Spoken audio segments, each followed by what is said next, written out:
સોમનાથમાં દબાણો પર બુલડોઝર બાદ કાટમાળ હટાવવાની કામગીરી યથાવત. નવ મસ્જિદ સહિત 14 ધાર્મિક સ્થળ સહિતના દબાણો તોડી પડાયા. તળાવભરી સ્થિતિમાં શાંતિનો માહોલ. ગાંઠિયા ફાફડા ખાવા અમદાવાદમાં ઇસ્કોન ગાંઠિયા જશો તો પડશે ધક્કો. કર્ણાવતી ક્લબ સામેના ઇસ્કોન ગાંઠિયા સહિત 17 એકમને પાર્કિંગની વ્યવસ્થા માટે સૂચના મળતા લાગ્યા પડદા. ડાંગના આહવામાં આકાશવાણી કેન્દ્ર પાસે દેખાયો દીપડો. સી ટાઈપ ક્વાર્ટરમાં રહેતા કર્મચારીઓ અને રહીશોમાં ભયનો માહોલ.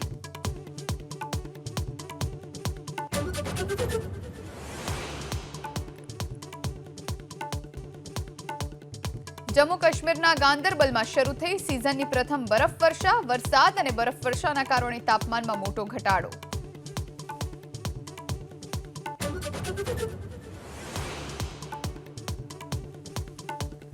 ભારે વરસાદની આગાહી વચ્ચે મુંબઈમાં હાઈ ટાઈડનો ખતરો. પ્રશાસને લોકોને મરીન ડ્રાઈવ સહિત દરિયાકાંઠે ન જવાની આપી સલાહ.